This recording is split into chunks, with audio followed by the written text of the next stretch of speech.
felicidade de Isabel. Passados esses dias, Isabel, sua mulher, concebeu e ocultou-se por 5 meses, dizendo: assim me fez o Senhor, contemplando-me para anular o meu opróbrio perante os homens. Orar é o exercício espiritual mais básico na vida de todo aquele que crê em Deus, de todo aquele que acredita no seu Filho Jesus Cristo. A oração, ela está para o cristão como a respiração está para o ser humano. É a vida da alma, é falar com Deus, é estar na presença de Deus. Todavia, muitas vezes, talvez seja um dos exercícios espirituais que é mais negligenciado na vida cristã. Talvez porque sobre esse assunto pairam muitas dificuldades, dúvidas e questionamentos. O que não deveria ser assim, porque quando a gente para entender, ele é um assunto simples de ser entendido. Porque você pode me perguntar, mas o que é realmente na prática orar? Orar é falar com Deus, é estar na sua presença, é ter uma comunhão com Ele, uma comunhão pessoal e significativa. Apesar disso, dessa importância, muitos cristãos não têm coragem, não sentem ânimo e não dão o devido valor no tempo com Deus em oração. E eu tenho certeza que se a gente fosse fazer uma enquete aqui hoje, vamos fazer uma lista das 10 atividades que os cristãos mais passam o seu tempo, com certeza a oração não estaria entre as 10 atividades que mais tomam tempo de um cristão durante o dia. O que é curioso, porque nós deveríamos considerar aquilo que a gente diz acreditar. Então a gente fala que acredita em Deus, a gente fala que Deus ouve orações, que Ele é bom, que Ele nos atende, mas as nossas práticas não se coadunam com aquilo que a gente diz acreditar. E é esse ponto, e aí você pode me perguntar, nossa, mas o que tem a ver esse texto que você leu com oração? E esse ponto aqui que nós acabamos de ler de Lucas é justamente o registro de uma resposta de oração, o registro de uma extraordinária resposta de oração. E é sobre ele que eu gostaria hoje que a gente se debruçasse, para que a gente pudesse entender um pouco mais desse tema de oração e de como Deus responde às nossas orações. Então, para a gente conseguir entender até a chegada aqui do 24 e 25, mantenha a sua Bíblia aberta, que eu vou fazer um tour aqui do verso 5 até a gente chegar aqui no verso 24 e 25. Então, o que Lucas fala a partir do verso 5? Ele vai trazer o relato, a história de um casal chamado Zacarias e Isabel, e ele relata, o primeiro registro que ele faz é que era um casal justo diante de Deus. Era um casal que andava irrepreensivelmente nos caminhos do Senhor. Era um casal que andava nos seus mandamentos, que era obediente a Deus. Então lá no verso 5 ele fala assim: nos dias de Herodes, rei da Judéia, houve um sacerdote chamado Zacarias, do turno de Abias. Sua mulher era das filhas de Arão e se chamava Isabel. Ambos eram justos diante de Deus, vivendo irrepreensivelmente em todos os preceitos e mandamentos do Senhor. E não tinham filhos, porque Isabel era estéril, sendo eles avançados em dias. Então aqui, Zacarias, a gente vai ver logo na sequência aqui do verso 8, ele era um sacerdote, e calhou de naquele dia, por sorte, ele ter sido o sacerdote que iria queimar incensos e oferecer sacrifícios no interior do templo. E naquele momento, um anjo apareceu para ele e disse: a sua oração, a oração que você faz há muito tempo, foi atendida. É o relato logo na sequência. Ele fala, a partir do verso 8, acompanhe comigo. Ora, aconteceu que, exercendo ele diante de Deus o sacerdócio, na ordem do seu turno, coube-lhe por sorte, segundo o costume sacerdotal, entrar no santuário do Senhor para queimar o incenso. E durante esse tempo, toda a multidão do povo permanecia da parte de fora, orando. E eis que lhe apareceu um anjo do Senhor em pé, à direita do altar do incenso. Vendo Zacarias, turbou-se e apoderou-se dele o temor. Aqui no verso 7, que a gente já leu, a gente viu que Isabel era uma mulher estéril. E como vocês sabem, a esterilidade naquele tempo era muito temida. Por quê? Porque os judeus, as mulheres que não tinham filhos, os judeus entendiam que elas eram quase que como uma desgraça. Porque toda mulher, ela tinha a esperança de ser o quê? De ser a mãe do Messias. Então, se você era estéril, acabaram-se todas as esperanças, né? Então, era como se fosse um sinal do desprazer de Deus. E, por causa disso, Zacarias queria que a sua mulher não passasse aquilo que para eles, naquela época, era uma desonra, era uma vergonha. Então, ele orava para que ela tivesse um filho. É isso que a gente lê aqui. E Deus atendeu as orações e o anjo Gabriel falou: a sua oração foi atendida. E quem seria esse filho? Logo na sequência, a gente vê que esse filho seria João Batista. Nada mais, nada menos do que João Batista. Aquele que viria à frente do Messias, anunciando, preparando o seu caminho. E é curioso que a gente continua a leitura e a gente vai ver que a primeira reação de Zacarias é não acreditar. Ele não acreditou, ele foi incrédulo, apesar de ter orado durante tanto tempo. Eu vou continuar a leitura a partir do verso 13. Disse-lhe, porém, o anjo: Zacarias, não temas, porque a tua oração foi ouvida. Isabel, tua mulher, te dará à luz um filho, a quem dará o nome de João. Então, o fato de Zacarias não ter acreditado é curioso, porque muitas vezes a gente ora durante tanto tempo por algo, a gente é atendido, e quando a gente é atendido, a gente não acredita que Deus está fazendo aquilo. Então, é o que a gente acabou de ler aqui no versículo 18. E no passar disso aqui é quando o 24 e 25 é justamente quando a oração, o pedido de oração é atendido e ela engravida.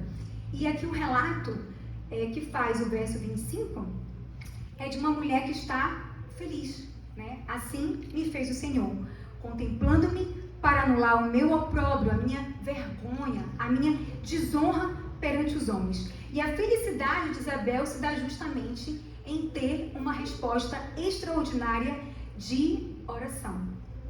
E aqui é interessante a gente fazer um registro de que a gravidez de Isabel, ela não foi uma gravidez sobrenatural da forma que a gravidez de Maria vai ser. A Maria não teve relações com José e engravidou do Espírito Santo.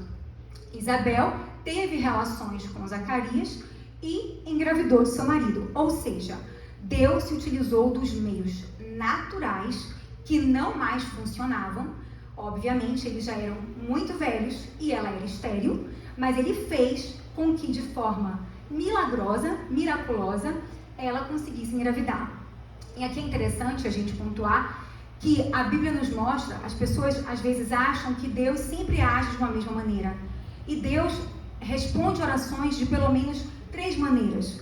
Ou ele faz usando os meios naturais, e aos nossos olhos não existe milagre. Então, por exemplo, ele age usando as circunstâncias, os acontecimentos, os eventos, as pessoas, e aos nossos olhos é simplesmente Deus cursando, guiando o curso da história com a sua sabedoria.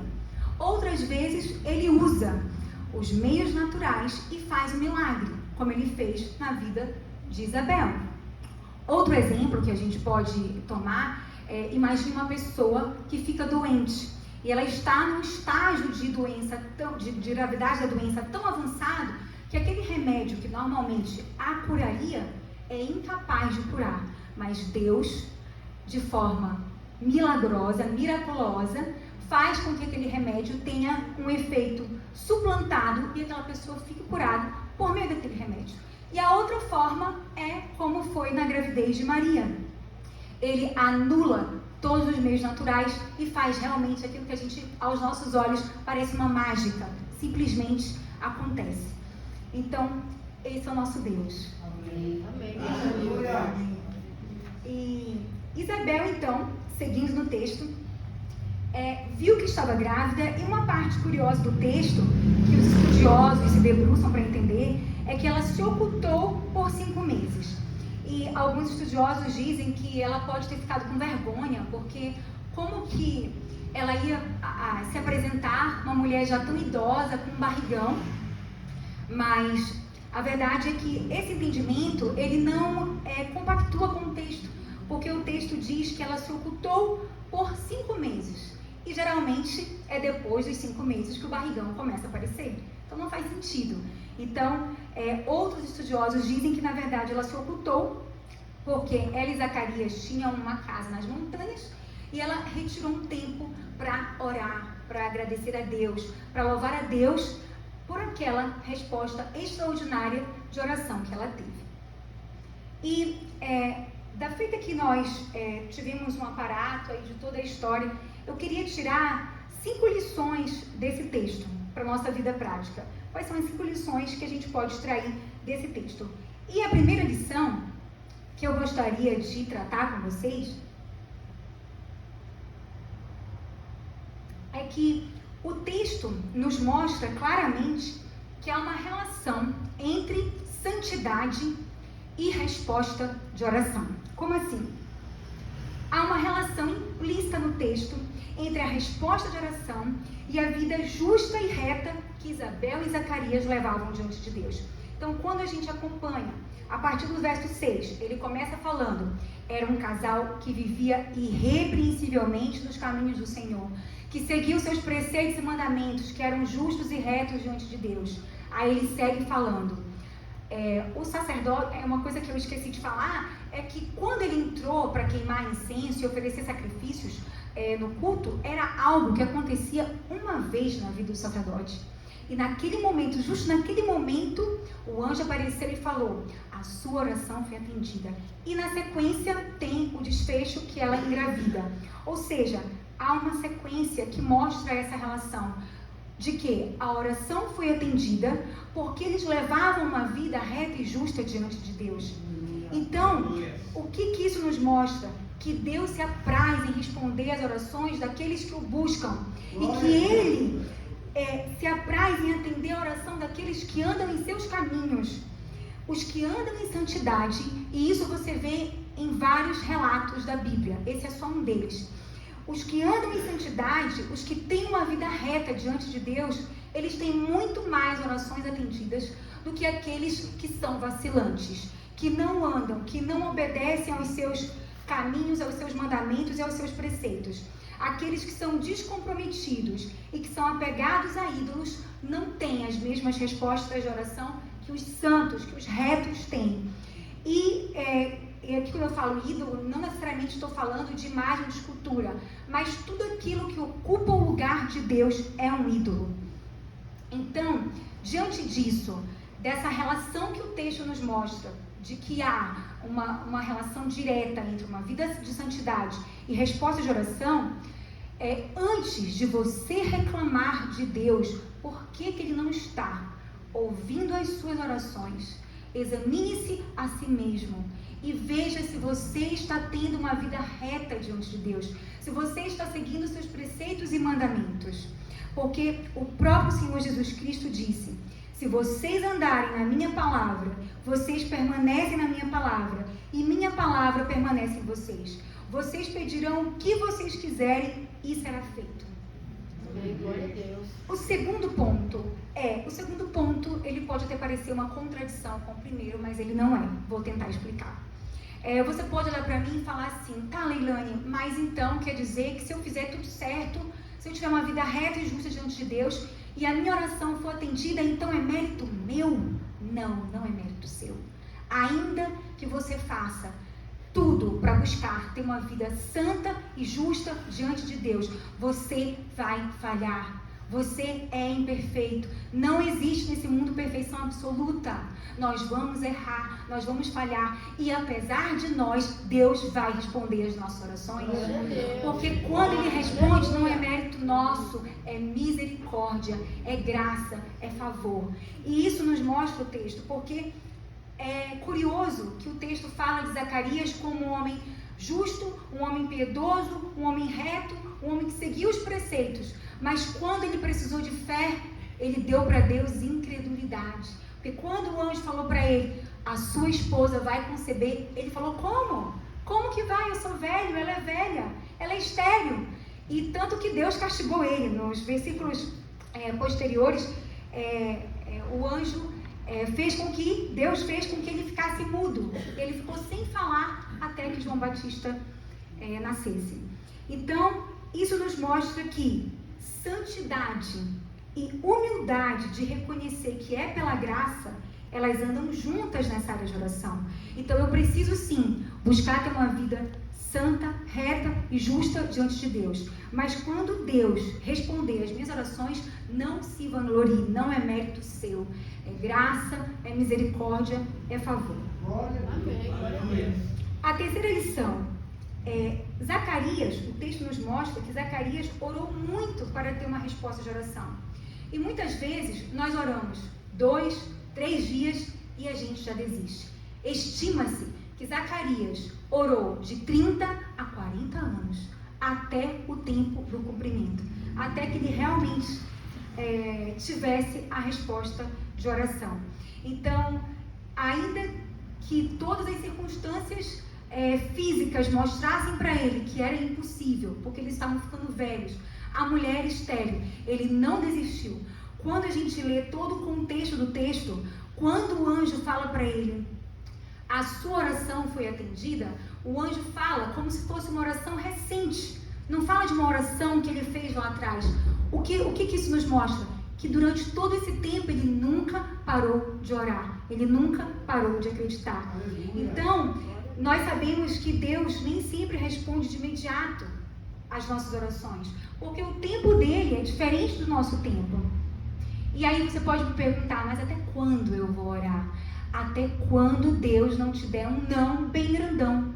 Então, se você ora por um filho desviado, ele está vivo, então a resposta de Deus pode ser, continue orando. Se você ora por um familiar que não é convertido, seu marido, sua esposa, seus pais, eles estão vivos? Então, enquanto eles estão vivos, continue orando, persista em oração. E a quarta lição, vamos para a quarta. Deus, às vezes, nos concede muito mais do que aquilo que nós pedimos. O que a gente vê nesse texto é que Zacarias e Isabel, o que eles queriam? Eles queriam simplesmente ter um filho. Isabel não queria se sentir preterida, não queria se sentir desgraçada, envergonhada por não ter filho. Ela queria poder ser feliz sendo mãe. Era só isso que eles queriam. Mas quando Deus respondeu, Ele não lhes deu um filho, mas o filho, João Batista, aquele que viria à frente do Messias, preparando seu caminho, aquele que converteria os pais aos filhos. Ele lhe deu alguém que marcaria a história, alguém que nós estudaremos até hoje, eternamente.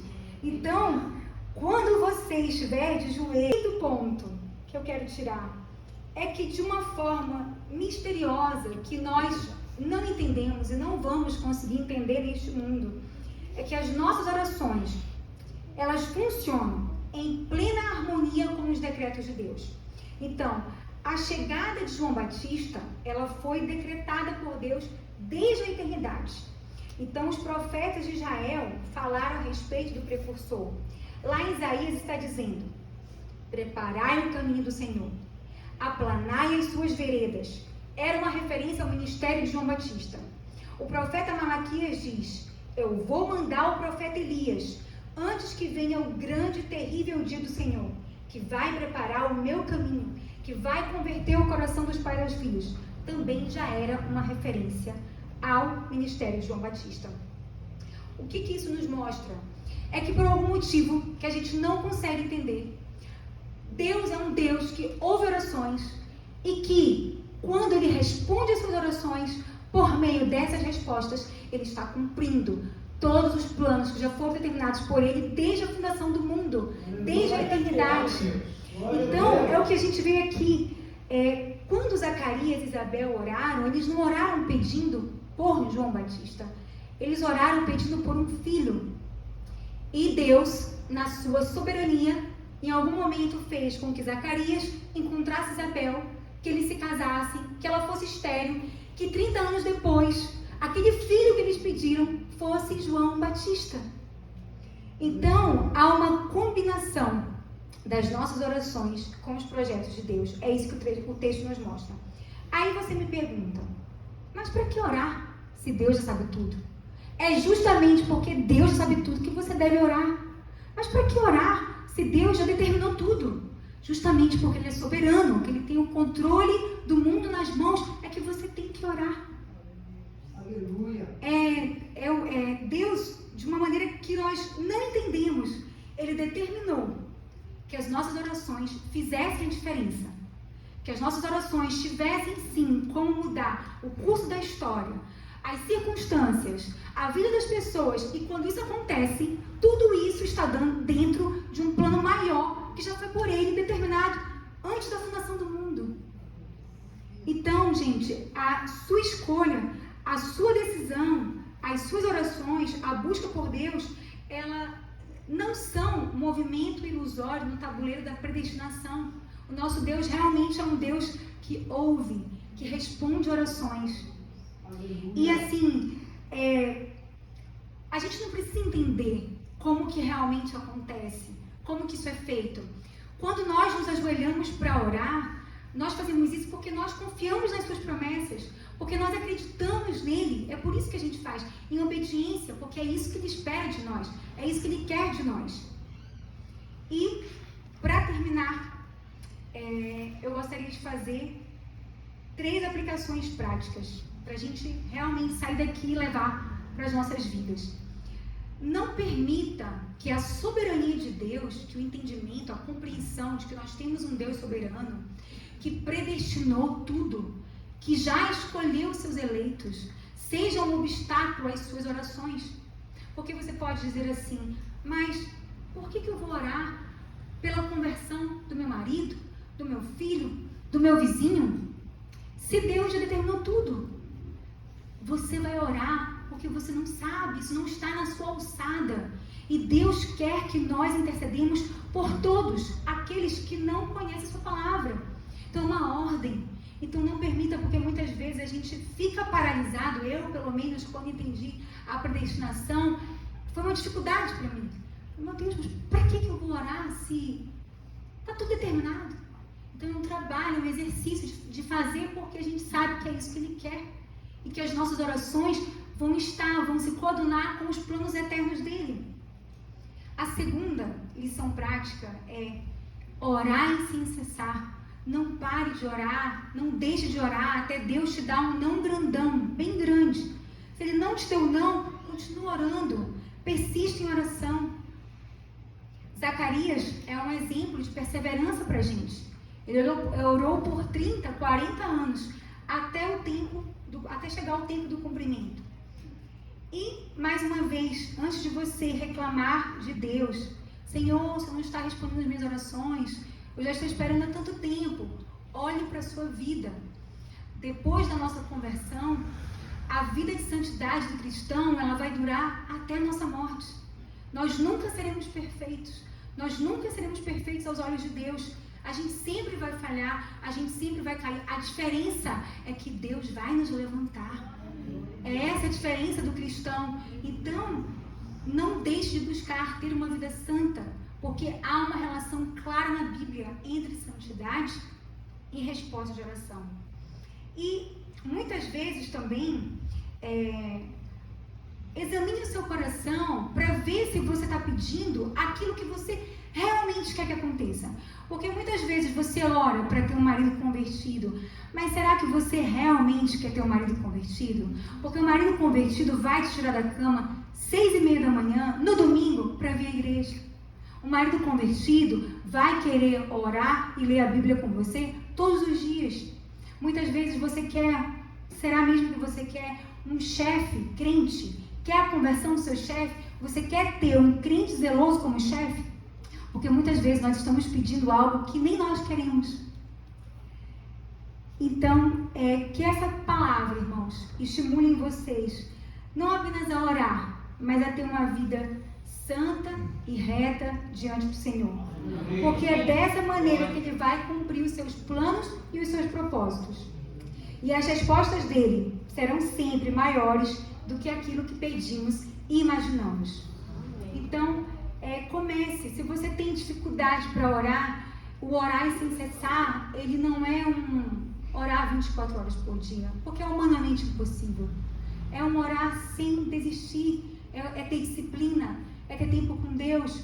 Comece com 5 minutos, 10 minutos, 15, mas faça diariamente. E vão ser os 15 minutos mais difíceis do seu dia. Tudo vai acontecer nesses 15 minutos. Mas eu tenho a certeza de que se você conseguir vencer esses 15 minutos, eles vão fazer muita diferença na sua vida cristã, na sua vida de intimidade com Deus. E eu quero terminar com algumas frases para te incentivar e te motivar a orar, orar mais e orar sem cessar. 4 homens de Deus disseram: quando trabalhamos, nós trabalhamos. Quando oramos, Deus trabalha. Hudson Taylor. Eu preferiria ensinar um homem a orar do que 10 homens a pregar. Charles Spurgeon. A maior preocupação do diabo é afastar os cristãos da oração. Ele não teme os estudos, nem o trabalho, e nem a religião daqueles que não oram. Ele ri de nossa labuta, zomba de nossa sabedoria, mas treme quando nós oramos. Samuel Chadwick. A oração é o encontro da sede de Deus e da sede do homem. Agostinho. Deus abençoe. Amém.